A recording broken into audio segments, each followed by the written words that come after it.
Trump sebut Kamboja, Thailand gencatan senjata. Botol bekas disulap jadi roket air terbang.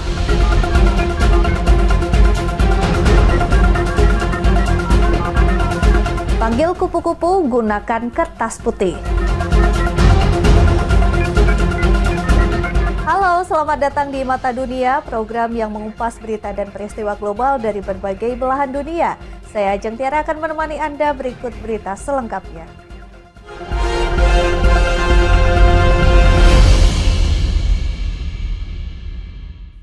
Kita ke informasi yang pertama, pemirsa. Presiden Amerika Serikat Donald Trump mengatakan pemimpin Kamboja dan Thailand sepakat bertemu akan mengakhiri gencatan senjata demi mengakhiri konflik di perbatasan.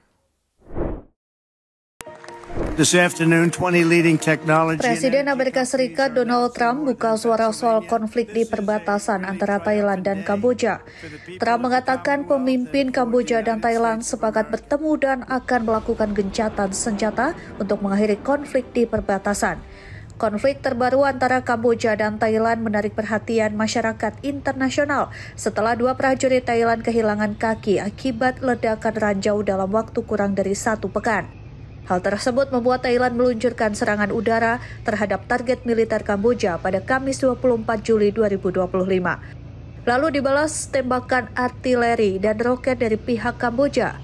Hubungan diplomatik memburuk, dikhawatirkan terjadi perang. Kamboja disebut-sebut mempersiapkan serangan balasan militer di Pumakwa, perbatasan Ubon Ratchathani. Di sisi lain, militer Thailand Second Army Region mengingatkan warga sekitar mengenai potensi penggunaan senjata besar-besaran pasukan Kamboja. Pemirsa, Presiden Amerika Serikat Donald Trump mengumumkan kesepakatan perdagangan besar-besaran dengan Jepang saat pertemuan resmi di Gedung Putih Washington, Amerika Serikat. Trump menyebut kerjasama ini sebagai salah satu terbesar dalam sejarah hubungan kedua negara. After many years of decline in our air traffic control system, the One Big Beautiful Bill will modernize this. Presiden Donald Trump menyampaikan Jepang akan berinvestasi sebesar $550 miliar ke dalam perekonomian Amerika Serikat. Investasi ini atas arahan Trump dan diklaim akan memberikan 90% keuntungan untuk Amerika. Kesepakatan ini diharapkan mampu menciptakan ratusan ribu lapangan kerja, sekaligus membuka akses pasar Jepang bagi produk-produk Amerika seperti mobil, truk, beras, dan komoditas pertanian lain. Dalam perjanjian, Jepang akan membayar tarif timbal balik sebesar 15% untuk produk-produk dari Amerika Serikat. Trump menegaskan tidak pernah ada kesepakatan dagang sebesar ini sebelumnya. Kerjasama ini dinilai sebagai langkah strategis memperkuat hubungan bilateral dan mendorong pertumbuhan ekonomi kedua negara di tengah persaingan global. Tim Liputan, Berita Nasional TV.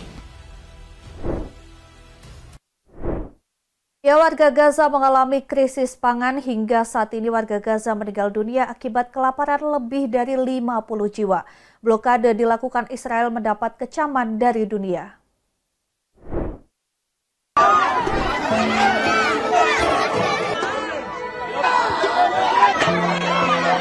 Dikutip dari video Instagram diunggah akun @i.on.palestine, warga Gaza hingga kini masih mengalami krisis pangan.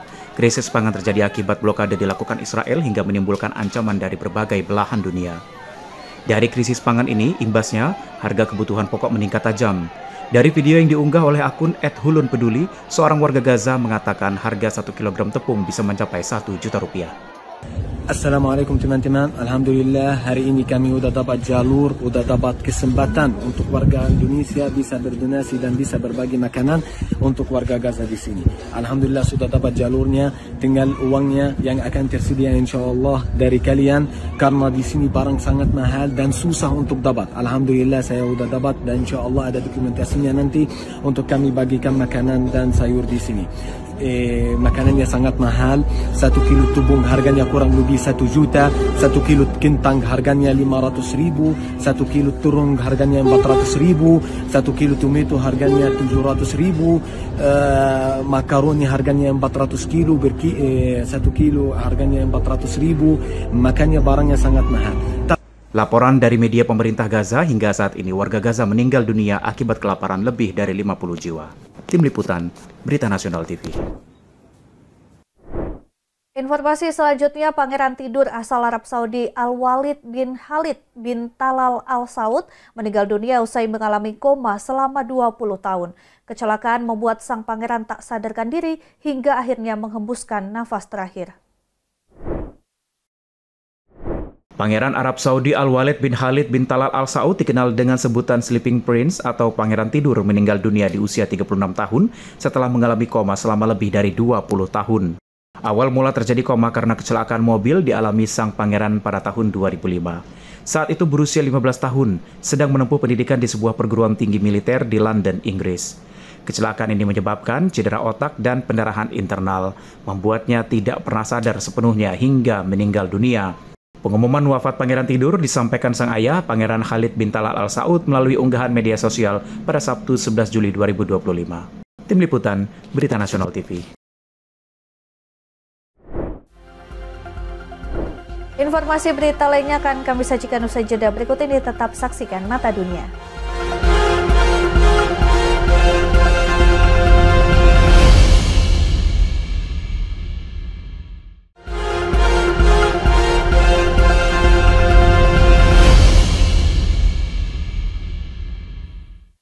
Terima kasih Anda masih bersama kami. Pemirsa, anak-anak di Cina mengubah botol bekas minuman menjadi roket terbang.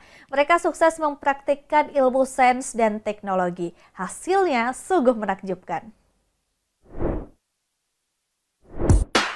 Sungguh inovasi luar biasa. Di Cina, ada sejumlah siswa sukses meluncurkan roket menggunakan bahan-bahan sederhana berupa botol minuman bekas. Mereka sukses menunjukkan kemampuan kreativitas dan pemahaman ilmu fisika. Aksi ini merupakan demonstrasi nyata roket air terbang terbuat dari botol bekas minuman soda. Sistem peluncuran melalui 2 tahap dengan pemisahan dan recovery seperti roket profesional. Eksperimen ini bukan sekedar mainan, tapi miniatur teknologi luar angkasa.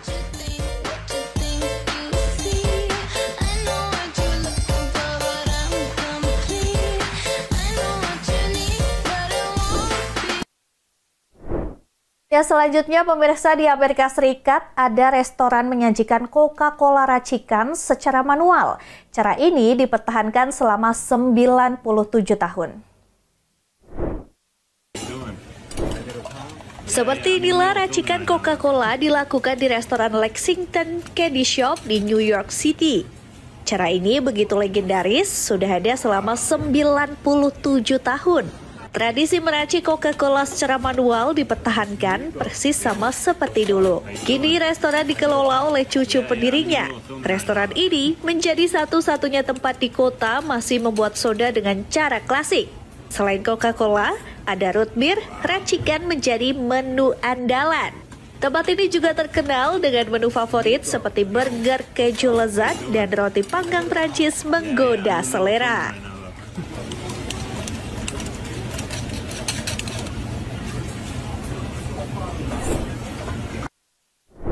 Informasi berikutnya, pemirsa, di Sichuan, Cina ada Festival Budaya dan Pariwisata Gunung Ganzi Sichuan 2025.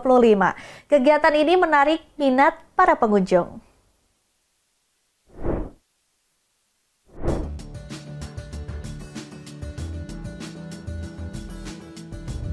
Pada 19 Juli ada Festival Budaya dan Pariwisata Gunung Ganzi Sichuan 2025. Karnaval kehidupan G318 dimulai di Padang Rumput Tagong di kota Kangding, Provinsi Sichuan. Di sini menampilkan kehidupan masyarakat, diantaranya pasar langit, parade sepeda motor, dan peragaan busana warisan tak benda. Acara meriah memadukan keindahan alam dengan beragam budaya ini berlokasi di padang rumput setinggi 3.730 meter dan menarik banyak pengunjung.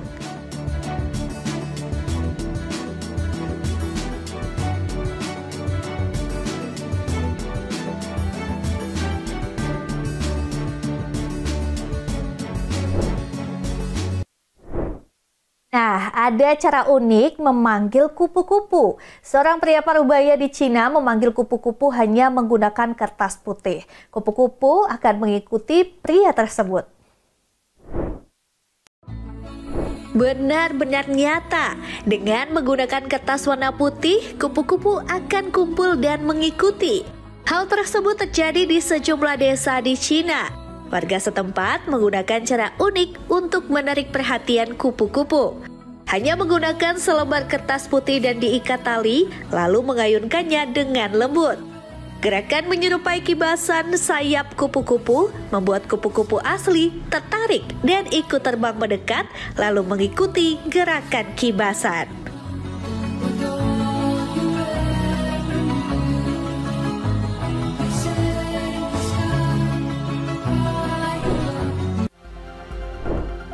Pemirsa, informasi berita lainnya akan kami sajikan usai jeda berikut ini. Tetaplah bersama kami.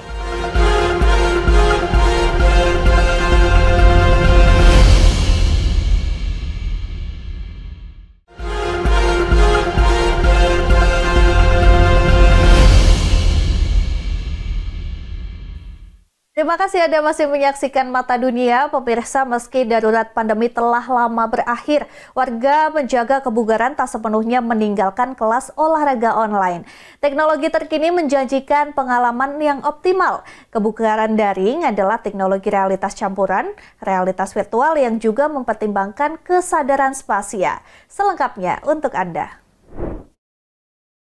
Kelas olahraga online menjadi sebuah kelaziman, terutama sejak darurat pandemi COVID, saat kegiatan kelas olahraga tatap muka dibatasi atau dilarang. Perkembangan lebih lanjut adalah pemanfaatan teknologi realitas virtual atau VR guna memadukan kelebihan kelas tatap muka dengan kelas online. Digital fitness, it really outperforms in real life in terms of efficiencies because people can access it anywhere, anytime, and it's very low cost. But often what you trade in efficiencies, you give up, and what you gain in efficiencies, you give up in experience. And so we've always looked at VR as something that would allow us to recapture some of that immersion that you'd sacrifice in just standard streaming digital fitness. Tapi perlu waktu untuk menyempurnakan teknologinya, termasuk yang digunakan dalam headset VR buatan Meta, Quest generasi ketiga. So we can do higher quality, we can do like more detail in the video, more frames per second. So it's going to make the experience better, more real, more like you're really there, like the experience is more exciting in that sense. Perkembangan terkini yang dimiliki Quest 3 adalah teknologi pass-through, memungkinkan pengguna menikmati apa yang disebut sebagai realitas campuran alias mixed reality, tak hanya apa yang terjadi di headset.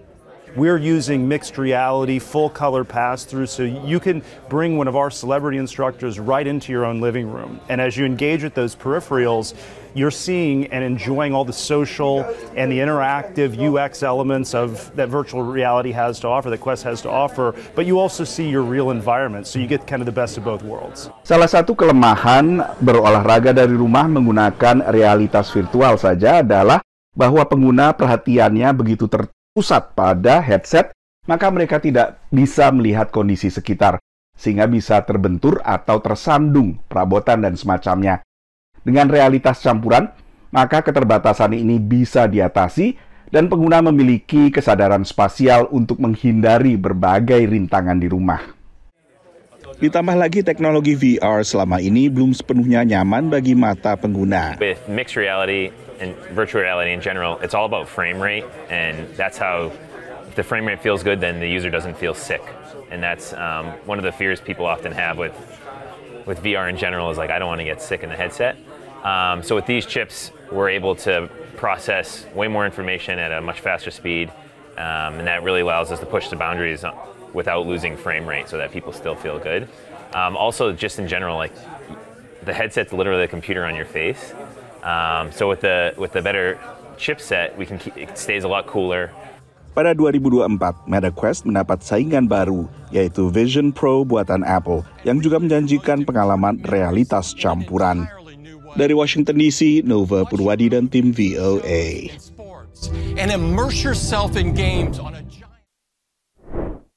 Ya, tidak semua sekolah di Kenya memiliki laboratorium, karena itu sebuah badan pemerintah memproduksi laboratorium keliling yang lebih murah dibanding fasilitas permanen.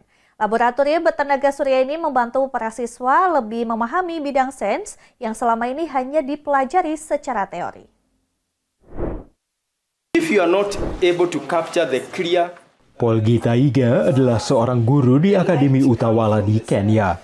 Hampir sepanjang karirnya sebagai guru sains, ia hanya memberikan pelajaran teori. Menurut Paul, sekolah tempatnya mengajar tidak mampu membangun laboratorium. Most of the items that are there, they will only be found in books as diagrams, pictures, and a teacher may not be able even to demonstrate and to show that this is what is being taught in the course book. Namun kehadiran laboratorium keliling ini telah mendorong pelajaran sains dan proyek penelitian siswa. Laboratorium ini dibuat dari bahan lokal seperti kayu, dilengkapi dengan roda, dan tenaga surya untuk pengguna di sekolah dengan listrik terbatas atau tidak memiliki listrik. Sekolah dapat membeli laboratorium ini dengan harga sekitar $1.000 atau sekitar 15 juta rupiah. Menurut produsennya, School Equipment Production Unit atau SEPU, harga ini jauh lebih murah dibanding biaya pembangunan laboratorium permanen yang bisa mencapai hampir $20.000. Siswa seperti John Mokaya merasa sangat terbantu. I got to understand many things, of which in grade 7 we used just to see from the books, but now you can have the real experience, how everything works, and due to this you can be great people in future. Menurut SEPU, laboratorium ini mudah diterapkan karena dibuat di Kenya. CEO-nya mengatakan kepada VOA, alat-alat ini dirancang dengan pemahaman guru lokal, tidak seperti produk impor. To understand the teacher training of Kenyan. Unlike if we got an innovation from outside, which we need to come and adopt it for the local environment. This is a solution that is born from within, and therefore it is going to spur more thinking, and we're even thinking of other ways that we can be able to improve it. Lebih dari 500 laboratorium keliling telah didistribusikan ke sekolah-sekolah, baik di wilayah pedesaan maupun perkotaan. Sekolah dapat membayar dengan cara mencicil dan mendapat pasokan bahan kimia yang dibutuhkan secara berkala, menurut manajer penjualan Alan Weiche. The mobile laboratory is coming with accompaniments, such as the microscope. We've got assorted chemicals to be able to support the teachers and the learners to be able to do various experiments. We've got also assorted glasswares. And in terms of safety measures, it is also supplied with a fire extinguisher. Biaya pendidikan adalah masalah keuangan yang paling sering dilaporkan di Kenya dan hampir seluruh negara Afrika Sub-Sahara lainnya, menurut Bank Dunia. Namun dengan inovasi-inovasi seperti ini, pihak berwenang yakin kekhawatiran seperti itu dapat ditekan. Dari Arlington, Virginia, saya Helmi Yohanes dan tim VOA. Ya, demikian Mata Dunia kali ini. Saksikan informasi lainnya di Berita Nasional TV. Saya Ajeng Tiara beserta kru yang bertugas pamit undur diri. Terima kasih dan sampai jumpa.